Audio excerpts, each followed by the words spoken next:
Новогодишните празници покажаа дека Охрид се уште го држи приматот на најголем туристички центар во државава, веројатно и најразвиен, но со оглед на тоа што постојано повторуваме дека Македонија има огромен потенцијал за развој на туризмот, без разлика дали станува збор за езерски, планински, веројатно и бањски туризам, рурален и така натаму, се поставува прашањето каде грешиме и зошто и покрај толку потенцијал нашите туристички центри, дел од нив, не се исполнети до последно место, како што е тоа во соседството. На оваа тема имам честит привилегија да зборувам со мојата денешна гостинка Елена Иванова, експерт за развој на туристички дестинации. Добар ден и добре дојдовте. Добар ден, ви благодарам. Јас кажав во најавата, Македонија има потенцијал за развој на туризмот. Така. Но веројатно остануваме само на потенцијалот што го имаме. Добро, ние сме на сопствената скала во развојот и не можеме да го прескокнеме. Развојот што го гледаме околу нас е, да речам, врвот на една санта мраз, каде што многу големи тимови, многу средства се вложени за да бидат таму каде што се. Споминавте развој во соседството и привлечни дестинации за овој период од годината. Тоа не е преку ноќ, тоа е многу труд и работа. Нашите планински дестинации се исто толку убави. Македонија е територија со повеќе од 80% планини, како што е и Австрија, како што да не ги споредуваме сега Алпите и другите европски дестинации, но и ако се задржиме на регионот ќе приметиме дека овој тип на туризам, планинскиот туризам, бара многу повеќе труд од сите други дестинации, затоа што има една теорија во туризмот која што вели ќе има дестинација таму каде што веќе има население, таму каде што веќе има услови за и населението да живее, а понатаму да чека гости. Планинскиот туризам тоа не може да го прескокне и нормално прво треба да се обезбедат услови да стане планината пристапна, значи да можеме да стигнеме на неа. Ние како култура не сме многу активни во планина, се уште, тоа е тренд кој се зголемува и сите се радуваме на овој тренд, меѓутоа не може да се прескокне тоа во една декада. И секако нашиве дестинации во зимскиве празници се многу зависни од снег. Во лето планината може да биде подеднакво привлечна и ние работиме на градење содржина за тоа да може да стане привлечно за туристите. Дестинација ќе има таму каде што ќе има туристи. Кога станува збор за развој на планинскиот туризам, веројатно најмногу грешиме кога мислиме дека под планински туризам го подразбираме само зимскиот период. Да. И тогаш кога има снег, да. Туризам на планина може да има во текот на целата година. Да. Тоа го покажуваат, повторно ќе кажам, одредени земји во нашето соседство, кои што веројатно на време размислували и реагирале и вложувале и имаат развиени туристички центри. Вие и малку навестивте можеби каде се наоѓа проблемот. Јас не би рекла дека грешиме, туку ете не сме ги поминале наредните скалила, а тоа е дека во толку кратка зимска сезона не може да се издржи целата година. Односно, тие субјекти кои делуваат на планина, зборуваме за хотели, центри, водичи, не може да издржат цела година со приходите што ги остваруваат само од зимскиот туризам и заради тоа и не може да вложуваат во летниот. Тука е потребна стратешка поддршка, значи летниот и зимскиот туризам се развиваат стратешки, тоа е одлука на државата. Тоа се случува во најмалку една декада и трае понатаму бескрајно. Сега не можеме веќе ни да размислуваме само на промоција, само на овертуризам, да ги привлечеме гостите. Треба и нешто да им понудиме, ние може да ги спремиме дестинациите прво, привлечеме, но да и да не сгрешиме можеби во понудата да направиме нешто кое што го има само во предвид економскиот аспект на туризмот, бидејќи зборуваме за нашите планини. И ние, ако си ги сакаме планините и нормално ги негуваме, тогаш тие ќе станат привлечни и за нашите гости. А тоа значи, прво да се направи многу голема проценка на кој е потенцијалот и како да го зачуваме, особено еколошкиот аспект на планините, понатаму како социјалниот живот на населението кое што го има во планините, да се поткрене и одржи, и на крај да се создадат услови за економски бенефит на сите туристички субјекти кои ќе се појават на планина.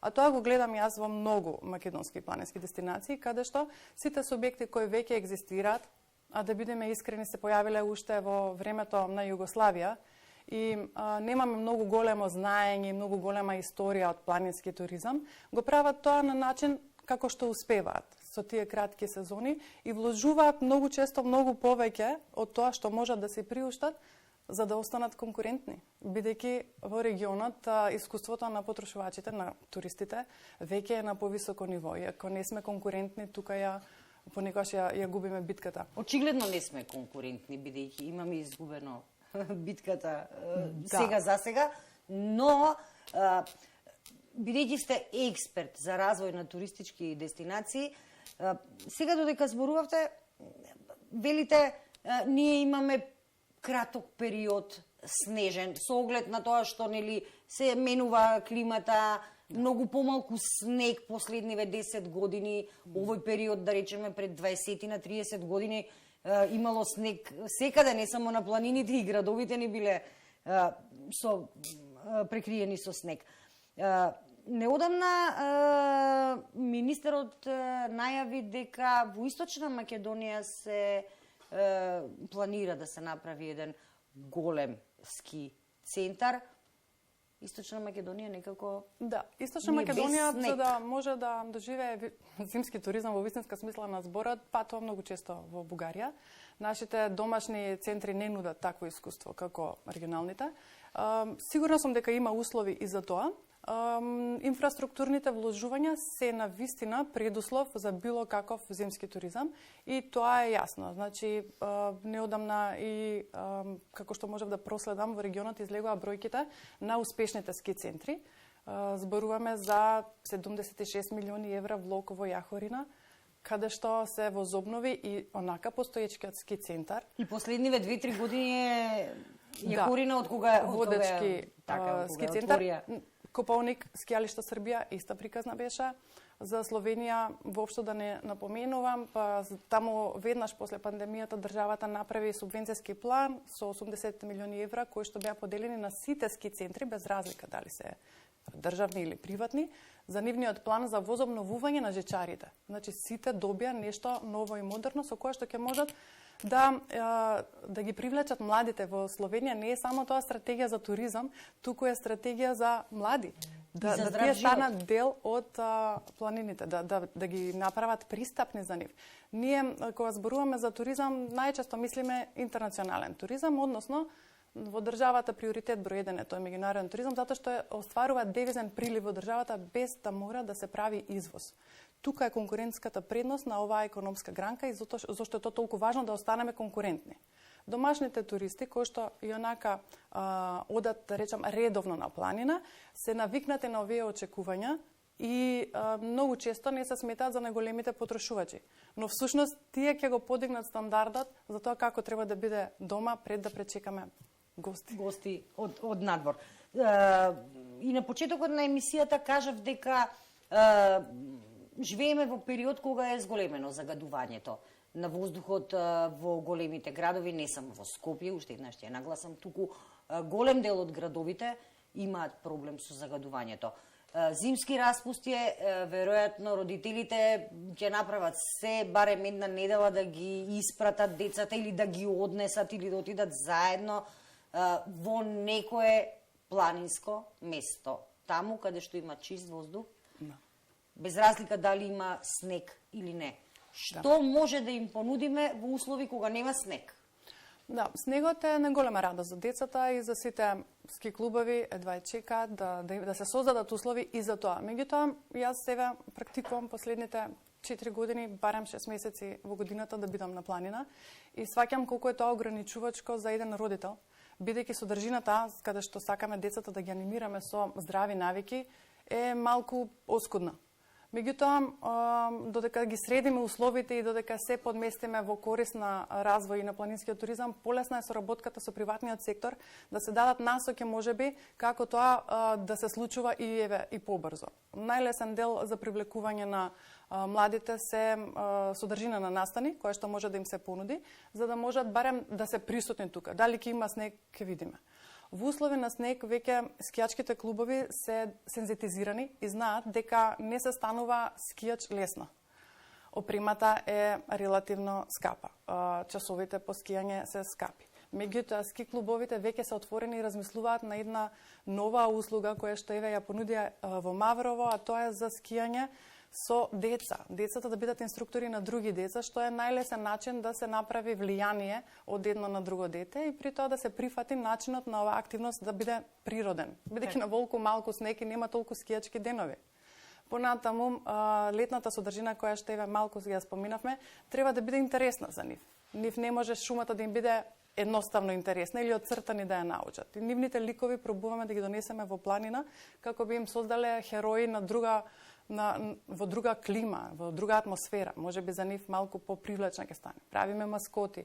Постојано најавуваме за школите и градинките дека можат да ги донесат кога сакаат. Нив им се најтешки екскурзиите, меѓутоа таа комфорт зона мора да се напушти како би имале редовност и континуитет во тоа, секоја зима можеби. Навиките за било што во животот се создаваат од мали нозе.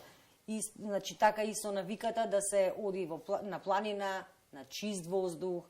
Веројатно, треба со време да размислуваме како да ги научиме децата да функционираат. Или да почнеме самите да го правиме тоа за нас прво, да нормално тие учат тоа што го гледаат.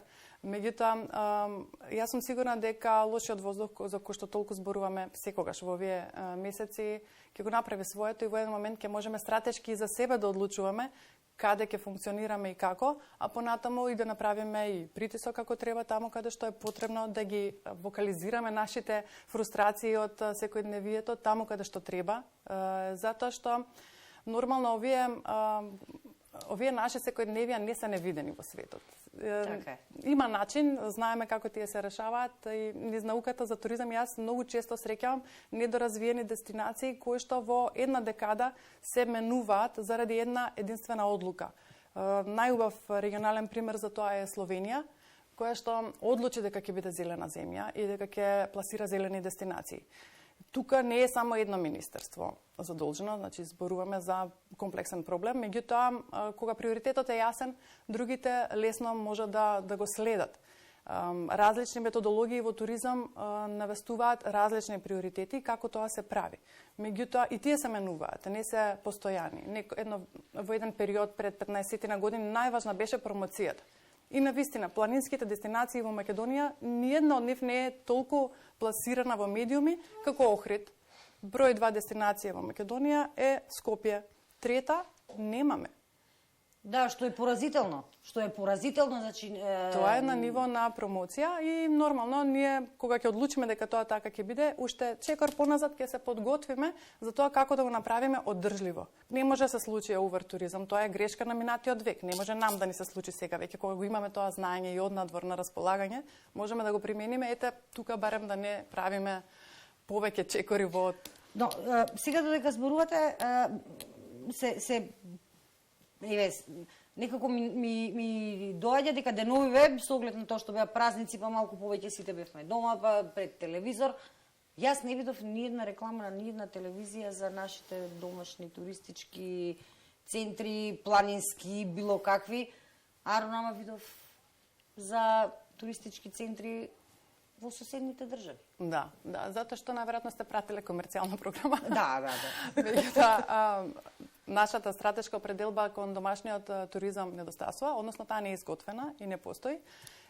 Имаме две надлежни тела и за развој на туризмот, но и за управување со дестинациите. Тоа се Министерство за економија и Агенција за промоција и поддршка на туризам, кои што имаат своја програма што се одобрува на годишно ниво, особено за промоција. И исто мислам дека може има простор да се ревидира, доколку одлучиме дека туризмот во 2024 година ќе биде повисоко во приоритетите на економски гранки за развој. Ние се уште немаме ни 10% од бруто домашниот производ за да направиме Министерство за туризам, меѓутоа чекорите не се толку рапидни. Може и со помали чекори да се обезбедат такви промотивни активности. Но дали е потребно да направиме министерство за нешто, за некои работи да тргнат напред? Мислам дека може би треба да се обидеме некои работи да ги направиме подобри, па да направиме министерство, зашто вака ќе наполниме јавната администрација со министерство за нешто. Да, има а планините ќе ни останат празни. Има два метода. Тој за кој што напоменав пред малку е топ-даун, значи дека тоа што ќе одлучи владата како приоритет, тоа дозгоре надолу ќе го спроведуваме. Меѓутоа, ова што вие го спомнавте bottom-up би функционирал тогаш кога ќе направиме прво локален економски развој. Вие во оваа ваша програма имате на вистина многу аспекти од градовите кои што ги расветлувате и ми ја давате на граѓаните вистинската слика пред очи. И една од нив е тоа дали ние имаме сопствено менаџирање и на градовите, но и на дестинациите. Ние немаме таков локален економски развој толку посветен со таков буџет за да почнеме од таму. Но на вистина кога би имале тогаш ова ваше решение ќе функционира. И да, мислам дека промената е во нас. Домашниот туризам може многу да помогне на почеток, додека на вистина осетиме кој ни е капацитетот. Експертите ќе се завршат работата, дали ќе бидат локални или странски, тие точно знаат што да погледнат, од каде да детектираат први решенија за понатаму, тоа е спирала нагоре, тоа нема да застане.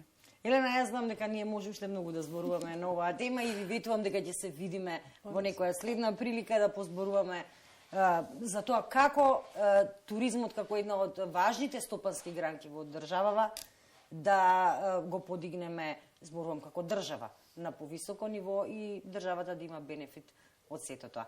Јас ви благодарам што денес бевте дел од нашата емисија. Ви благодарам јас.